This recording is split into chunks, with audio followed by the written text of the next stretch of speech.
magandang gabi po sa bawat isa. Tayo po ay Magandang magpapagandang gabi po. gawain. So, gamat marami pang kulang, pero kailangan na po natin mag-umpisa. Yan. Basa po muna tayo sa awit 100, verse 1 and 2. Na siyang text po natin sa gabi ito. Sabi po dyan, umawit sa kagalakan ang lahat ng mga bansa, si Yahweh ay papurihan, paglingkuran siyang pusa, lumapit sa presensya niya at umawit ng may tuwa. Basbasan ng Diyos ang kanyang mga salita at lahat din tayo basbasan ng Panginoon at ang iyong likod na magdadala ng kanyang mga salita. Yan po. Simula na po tayo ng gawain. Hindi po ba pag tayo po ay nakakatanggap ng good news or nakakatanggap ng kahit ano man yan, na basta matanggap natin na balita, may natanggap tayong mga bagay, di po ba, napapawaw tayo. Yan. Tulad ng panahon natin ngayon, lalo na sa panahon natin ngayon, talagang napapawaw tayo kung may magsasabi sa atin, magbabalita sa atin na may ayuda tayong matatanggap. Tulad po ng maagang binigay, di po ba yung earlier na matatanggap yung mga pension natin ng mga senior citizen. And unlike katulad ko dati, 27 pa. Ngayon, naging 16 pa lang. Nung 2 pa lang, natanggap na. So, di ba magandang balita yun? Lalo na may mga regalong magbibigay sa'yo. Kapag ganun, di po ba, tiyak na sobrang pasasalamat ang naibibigay natin sa mga taong nagbibigay sa atin. Napapapurihan natin siya dahil nga po, in spite of this situation, di po ba, may matatanggap tayong regalo. Na-appreciate din naman ito, no? Nagbibigay sa atin pag talagang tayo ay marunong magpasalamat, marunong magbalik ng papuri sa kanila, na-appreciate natin kung ano man yung natatanggap natin sa panahon na to. Kasi di ba, imagine, in spite na ang hirap ng buhay, parang hindi na tayo, ewan ko lang kung kayo nag-i-expect pa ng regalo. Ako kasi talagang hindi ako nag-i-expect dahil nga hindi ako makapagbigay Ba't ako mag-i-expect? Di ko ba? Dahil nga, syempre, mas may priorities tayo ngayon. Iba yung priorities natin ngayon. Kaya pag may magbibigay, tiyak ang wow natin. So amazing. No po, basta appreciate po natin sa panahon na to ngayon ang ano bang natatanggap natin. So, ganyan din po ang gusto ng Panginoon sa atin. Napapawaw din dapat tayo sa bawat natatanggap nating benefit from the Lord. Dapat sabi nga, we shout with praise and thanksgiving sa Panginoon. Sabi sa awit 103 verse 2,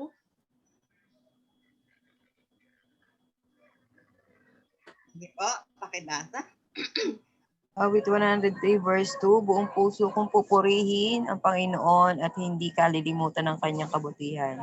Amen. Ganon daw po dapat tayo, di ba? Ang dami-dami nating natatanggap sa ating Panginoon. Di po dapat daw po buong puso natin siyang pinapapurihan. Ting aalalahanin natin lahat ang kabutihan ng Panginoon.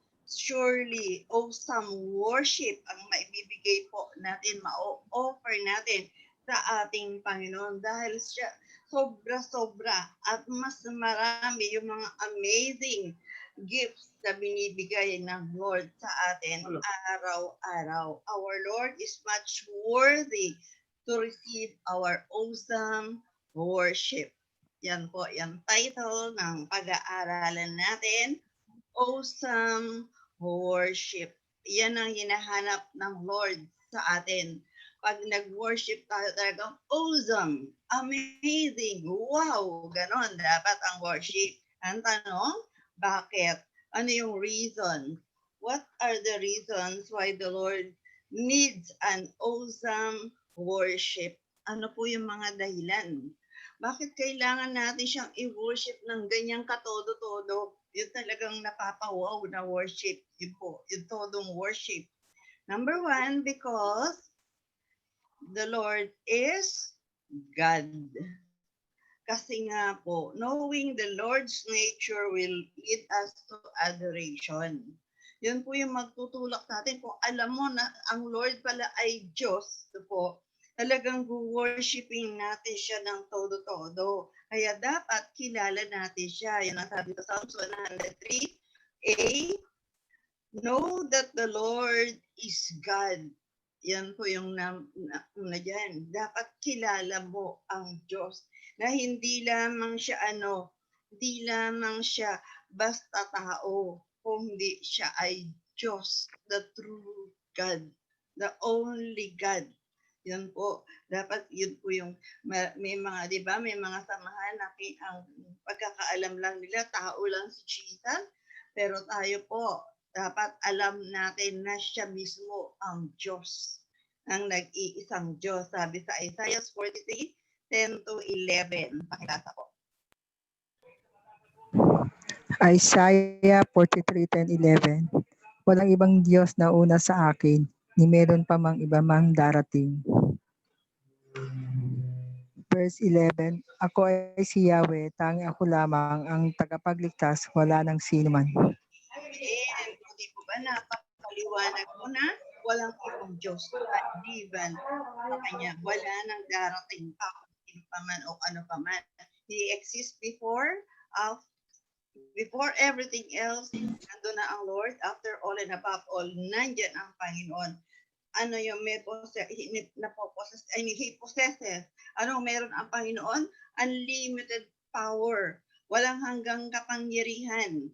Unfathomable knowledge. Ano yung knowledge niya? Di kayang abutin ang kanyang karunungan. Di ba? Sabi nga niya, my thoughts is higher than your thoughts.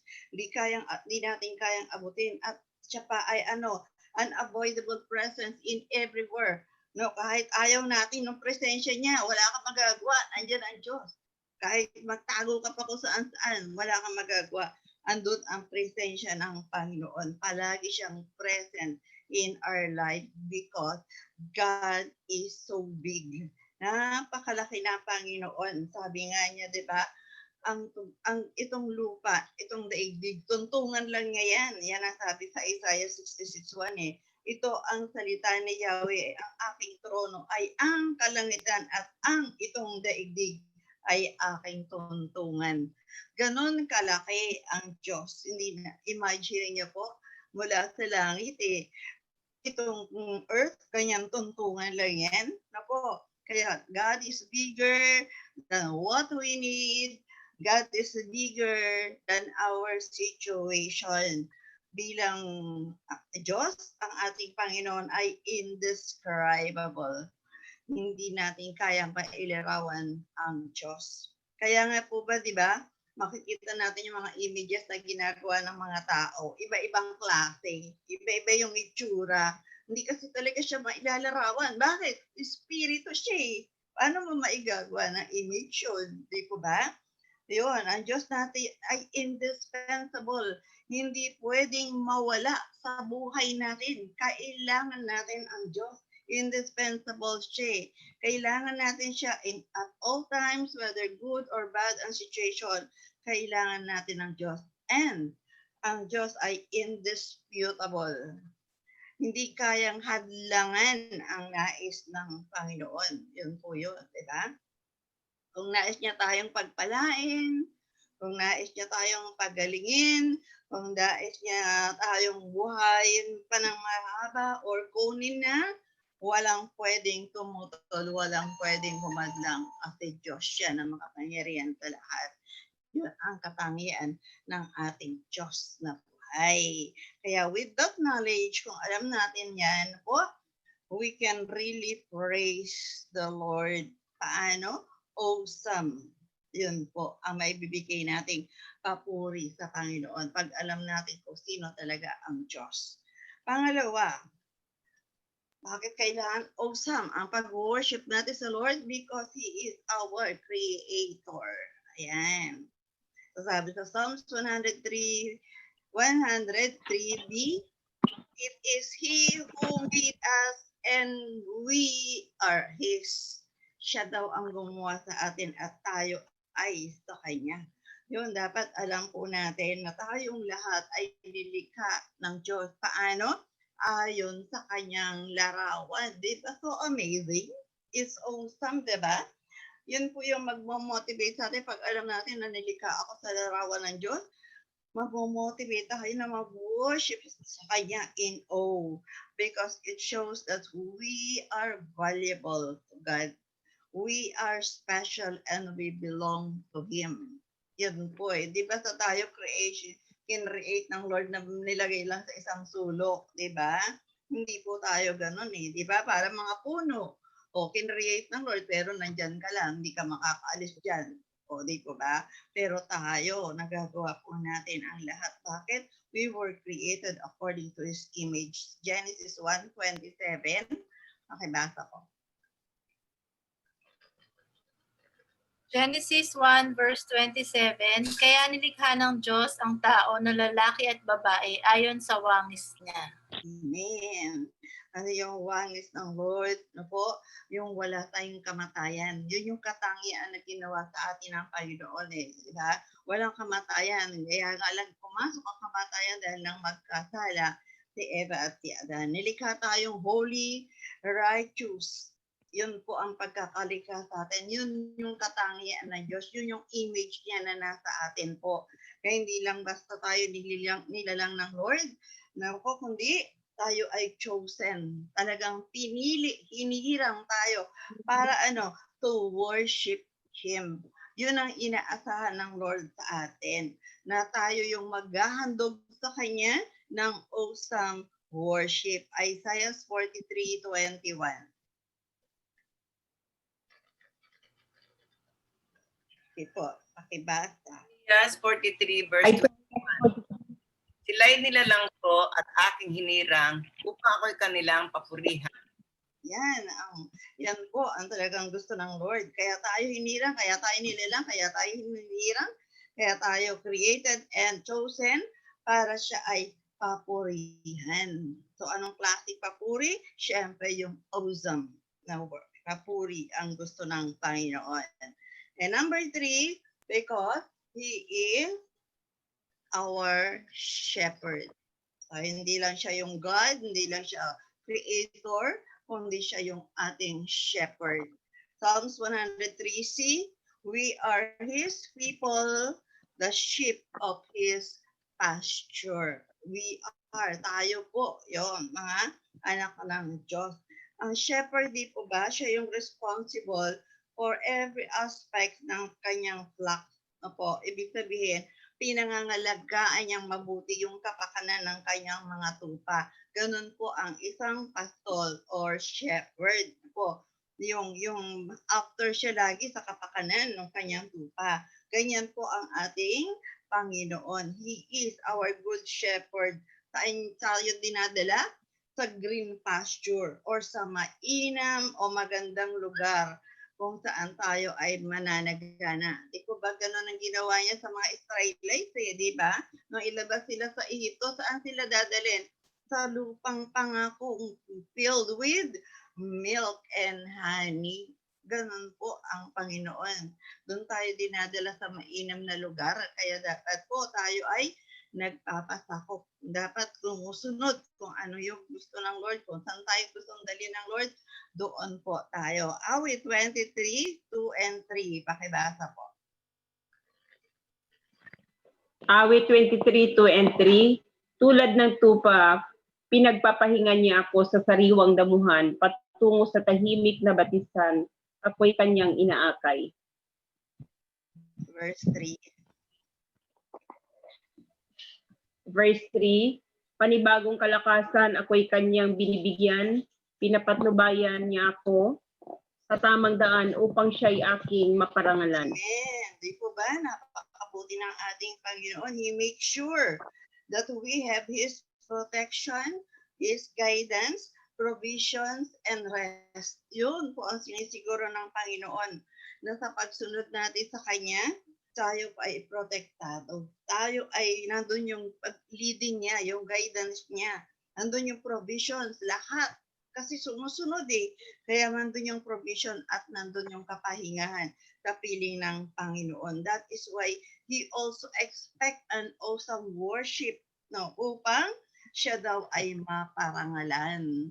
Kumbaga ginagawa niya lahat ang katungkulan niya bilang shepherd.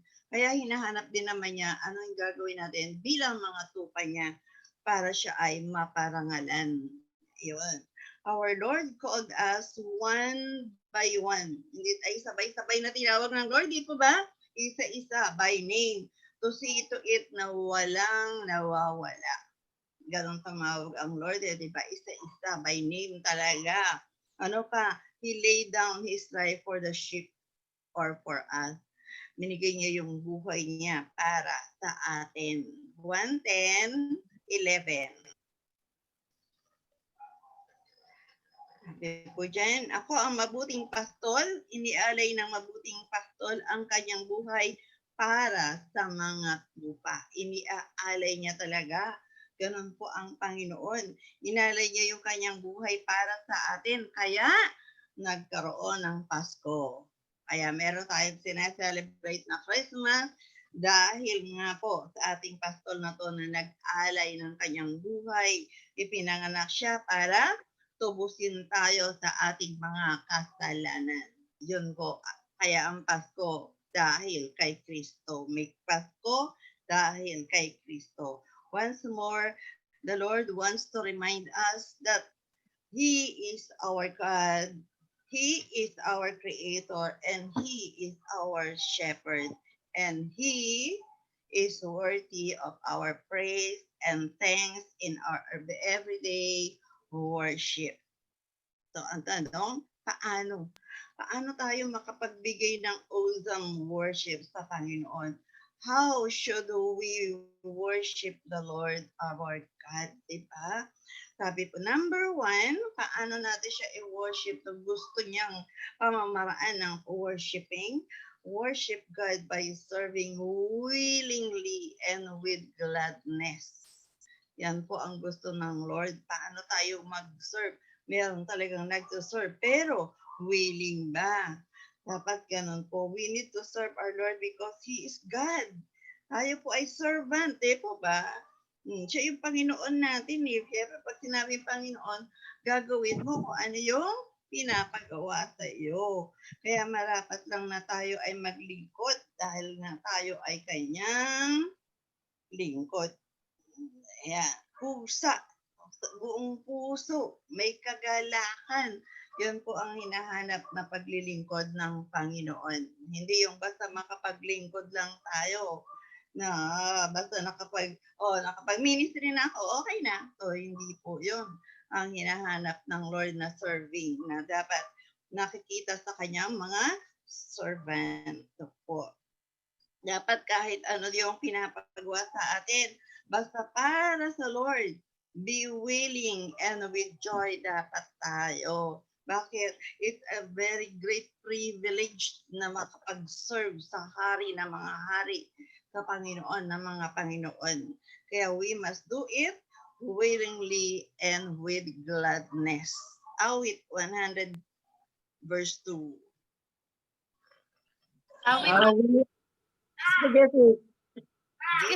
Sabay. Awit 102, si Yahweh ay papurihan. Paglingkuran siyang kusa, lumapit sa presensya niya at umawit na may tuwa. Amen. Diba? Paano maglingkod? Kusa.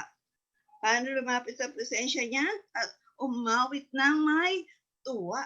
Yun ang hinahanap ng Lord sa atin. Diba?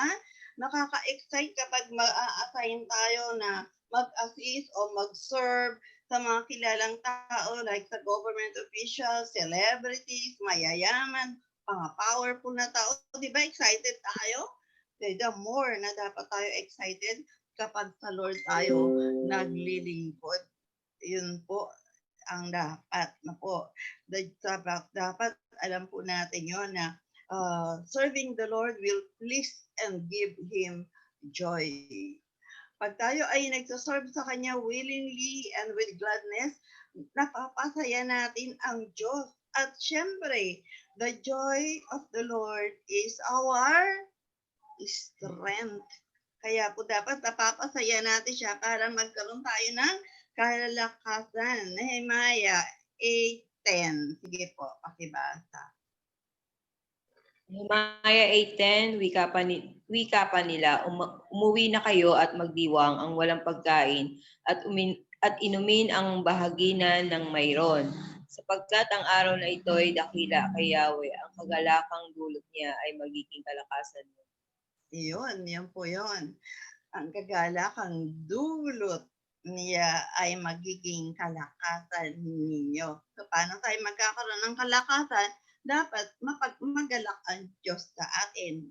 Pag nagagalak siya, napiplease natin siya, binibigyan niya tayo ng kalakasan. Kaya maging masipag po tayo maglingkod sa Panginoon. Huwag po natin hintayin niya, tutulak-tulak lang tayo. Naku, di ba? Baka mamaya ang Lord magtulak sa atin, mapapasama po tayo. Kaya mga workers, mag-isip-isip po tayo kasi napakasarap maglingkod sa Diyos. Pangalawa, paano pa tayo mag-worship ng awesome worship? Worship God by bringing sacrifices of praise. Sabi po sa Awit 100 verse 4. Ito po, pakibasa. Outfit na verse 4. 100 verse 4. Pumasok sa kanyang templo na ang puso'y nagdiriwang, umawit nagpupuri sa loob ng dakong banal, purihin ang ngalan niya at siya'y pasalamatan. Amen. Dapat yun. May dala-dala tayo sa Panginoon. Nagpupuri, nagpapasalamat na po.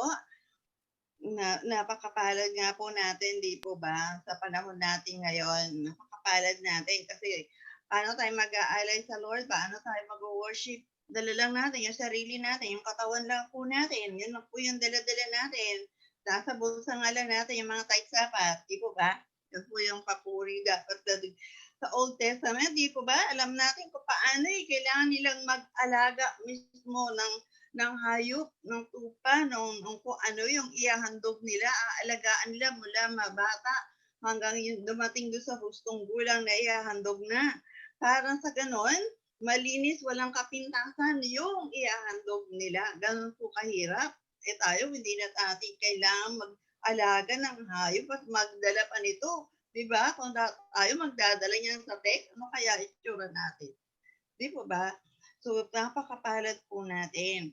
Yun po yung dinadala nila pag sila ay nagsasamba.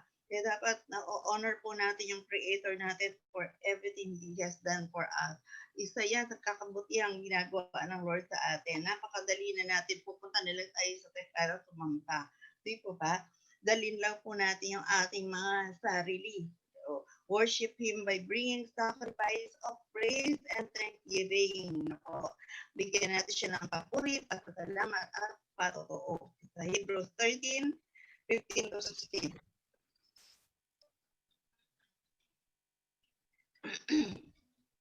Sabi po dyan, kaya patuloy tayong maghandog ng papuri sa Diyos sa pamamagitan ni Jesus. Ito'y ang mga handog na nagmumula sa mga labi natin at nagpapahayag ng pagkilala natin sa Kanya. Yan po, galing sa bibig lang, di ba? Kaya nga sabi ko sarili mo lang ang dadalhin mo din Ano yung handog mo?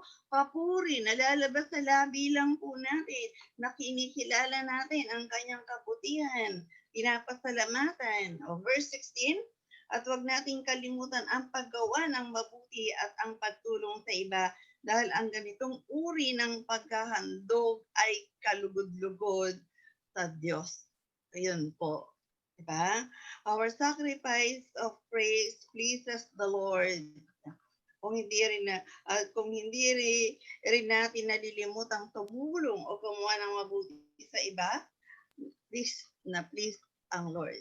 Kaya po hindi lang katulad ng message kahapon, diba? Hindi lang tayo sabihin natin na mahal natin ang Lord pero hindi naman natin mahal yung kapwa natin.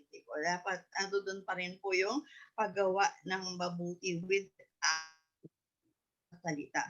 Yan po ang gustong sacrifices of praise na pinapagawa ng Lord sa atin. And number 3, worship God by listening and obeying His voice. Ayan. Worship God by listening and obeying His voice. The sheep listen and obey the voice of the shepherd. They follow where the shepherd leads them without murmuring, without complaining. Kahit saan sila dalhin ng shepherd, sunod lang sila. Walang reklamo ang mga tupa. O ilan kaya sa atin ang maraming reklamo tungkol sa online na gawain, di ba? O kaya doon sa mga pinapagawa ng leaders ninyo o ng pastor natin, di ba? Para sa Panginoon, dapat wala tayong complain. Walang murmuring dapat. Ang tupa, sumusunod lang yan. Hindi matigas ang ulo ng mga tupa. Tupa po tayo, kaya wala dapat matigas ang ulo. Bilang God's sheep, harden not our heart and minds when we hear His voice through the pastors, teachers, elders, and teachers, leaders of the church. Hebrews 4:7. Ano po ang sabi? Hebrew 4:7, kapag narinig ninyo ngayon ang tinig ng Diyos, huwag maging matigas ang inyong ulo. Ayun. Ngayon po ba, narinig niyo po ba ang boses ng Lord? Yan, hindi po si Sister Cora dapat naririnig niyo. Dapat ang Diyos po yung naririnig niyo na nangungusap po sa inyo para nakakapasok po sa inyong mga puso at masunod po niyo because obeying His voice is an act of worship. Sabi sa Awit 19:4 and 8. Awit 19, verse 4, gayon pa man sa daigdig ay laganap ang yaong tinig, ang balita'y umaabot sa duluhan ng daigdig. Ang tuning ibinigay ni Yahweh ay wastong utos, liligaya ang sino man kapag ito ang sinunod. Ito'y wagas at matuwid pagkat mula ito sa Diyos, pangunawa ng isipang yaong bungang idudulot. Amen. Ay, bakit natin susundin? Kasi wasto, matuwid. Yan po ang utos ng Lord na kaya marapat na sundin at ano ang dulot dito sa atin? Kasiyahan at pangunawa. Kaya nga na ipapamuhay natin once na nauunawaan natin ang sinasabi ng Panginoon, nagkakaroon tayo ng kasiyahan, ng kagalakan. Kaya napupuri din natin siya ng may kagalakan. And most of all, obeying His voice or words pleases God. Lahat po talaga itong pinapagawa na po ay nagpapalugod sa Panginoon. Sabi sa 1 Timoteo 2:3, ito ang mabuti at nakalulugod sa Diyos na ating tagapagligtas. Ano yon? Yung pakinggan, sundin ang kanyang boses, ang kanyang salita. Yan. So ano daw yung tatlong yon? Paano tayo mag-worship sa Lord? Number 1, worship God by willingly. serving Him willingly and with gladness. Number 2, Worship God by bringing sacrifice of praise. and number 3, by Worship God by listening and obeying its voice. Ayan. Worship God by listening and obeying His voice. Amen. Because God is good. His love and faithfulness endures forever. Kaya dapat natin gawin yung tatlong yan dahil talagang napakabuti ng ating Panginoon. Di po ba? Yung faithfulness niya na pinag-aralan natin last week endures forever. Sabi sa Awit 100 verse 5. Verse 5. 100 verse 5. Napakabuti ni Yahweh, pag-ibig niya ay walang hanggan. Pag-ibig niya ay tunay, laging tapat, makailanman. Amen. Praise the Lord. Kaya yun po yung narapat na worship na binibigay natin sa Panginoon. At pag nagagawa po natin yan, ano po yung magiging resulta? Result of praising and worshiping God. Sabi sa Awit 69:30-33. Ako na po babasa para mabilis. Verse 30, pupurihin ang Diyos, aking aawitan, dadakilain ko't pasasalamatan. Verse 31, sa ganitong diwa, ikay nalulugod. O, diba? Nalulugod ang Diyos pag tayo ay nagpupuri sa Kanya. Higit pa sa haing torong ihandog, higit pa sa bakang ipagkakaloob. So, kahit ano ihandog natin, higit yung papuri natin, yung nagmumula sa mga labi po natin, yun ang gusto ng Panginoon. Verse 32, kung makita ito niyong mga dukha, sila ay sasamba sa laki ng tuwa. So, kaya po nagiging testimony po yung ginagawa natin. Pag nakita nila, di ba, yung sa Acts, ganun yung nangyari, di po ba, na napuri ang mga tao, dinagdag ng Lord ang ibibigay. And verse 33, ito yung pinaka-resulta, dinirinig ng Diyos ang may kailang. 33, teacher. Dinirinig ng Diyos ang may kailangan lingkod na bilanggoy na di nalilimutan. So, ang pinaka-result po ay God will sustain our needs. Yan po yung result. God will sustain our needs. Ano ibig sabihin ng sustain? Patuloy. Patuloy. Lahat ng prayer request natin, patuloy niyang diringgin. Patuloy niyang ibigay. Pananatilihin niya yung pagbibigay sa atin ng ating mga kailangan. Bakit? Nalulugod natin siya sa pagpupuri natin. Yun po yun. Pag gano'n tayo mag-worship sa Lord, maaasahan natin God will sustain our needs. Ano man ang kailangan po natin, isusustain na ng Panginoon or ipagkakaloob ng Panginoon kahit pa ng pandemic yan. Diba? Naranasan na po natin. Ilang buwan na ba tayo na nakaganito? Pinagkulang po ba tayo ng Panginoon? Never. Never. Ako. Pero lang siguro kung meron pa kayong hinihiling na masigit sa binibigay ng Panginoon sa atin. Pero kung yung binibigay na, sabi nga, di ba? My grace is sufficient for you. Dapat masiyan ka kung ano binibigay ng Panginoon. Hindi ka magkukulang sa pakiramdam mo. Nagkukulang lang tayo sa pakiramdam natin kapag sobra yung hinihingi natin sa gustong ibigay ng Panginoon. Di ba sabi nga kanina, hindi kung ano yung pasya niya, yun yung mangyayari Kaya wala tayong magagawa na doon. Kundi tanggapin ng may pasasalamat, pagpupuri, lahat ng binibigay niya sa atin.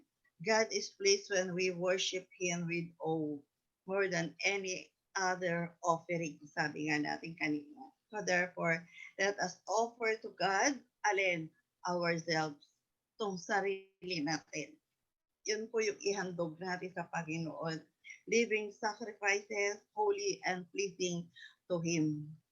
Na pag talaga tayo ay sumasamba, siguraduhin po natin na katanggap-tanggap sa Panginoon yung hinahandog natin, yung sarili natin. Na pag lumalapit tayo sa Panginoon, worthy talaga tayo na maghandog ng papuri sa Kanya. Yan po yung act of worship, act of spiritual, awesome worship that is acceptable to God. Sabi sa last verse natin, Romans 12:1. Kaya mga kapatid, alang-alang sa masaganang habag ng Diyos sa atin, ako'y namamanhik sa inyo. Ialay ninyo ang inyong sarili bilang handog na buhay. Buhay, palaging buhay. Pag naghahandog po tayo sa Panginoon, hindi yung inaantok tayo, hindi yung tinatamad tayo. Pag naghahandog tayo, nag-worship tayo, nagpapuri, nagbibigay ng papuri, dapat buhay na buhay po tayo. Buhay na buhay po ba tayo ngayon? Amen.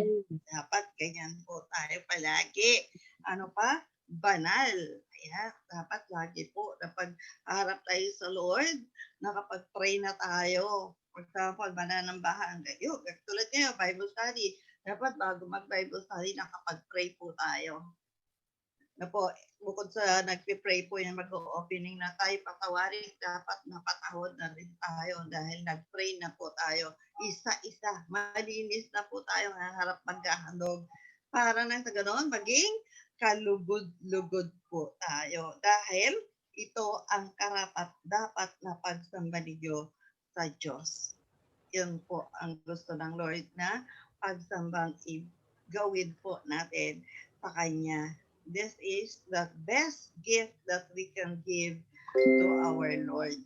As we celebrate Christmas Day, offer ourselves to Him and our awesome worship with the highest praise and thanksgiving.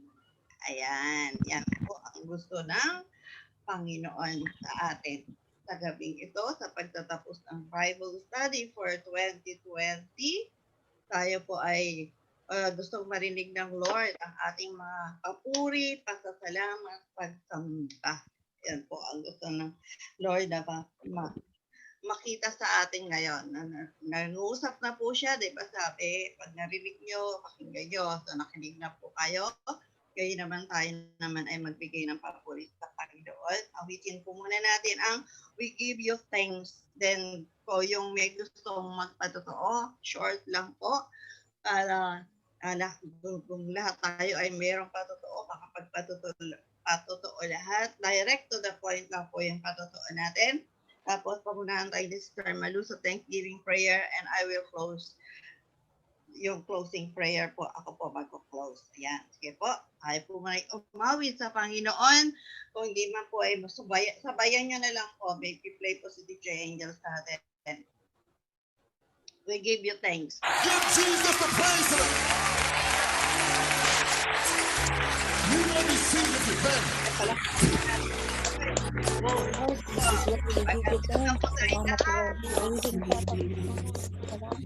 Marapat kang purihin, sambay sa salamatan. You are worthy to be praised, Lord. You are worthy, Lord. Marapat ka lang na purihin dahil napakabuti.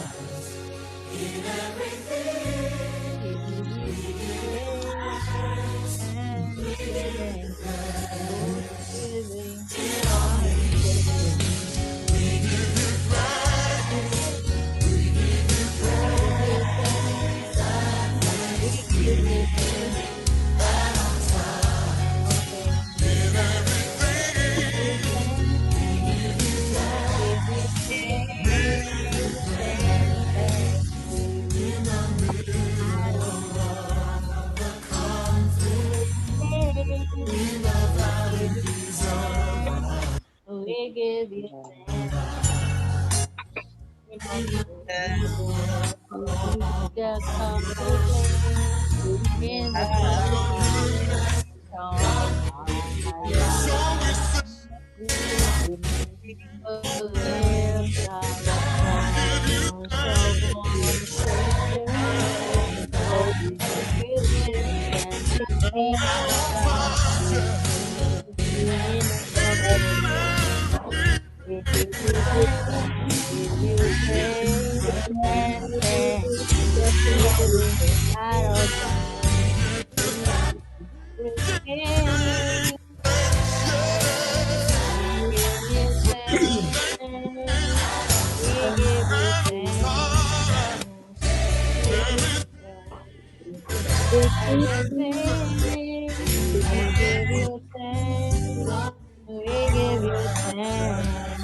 Lord,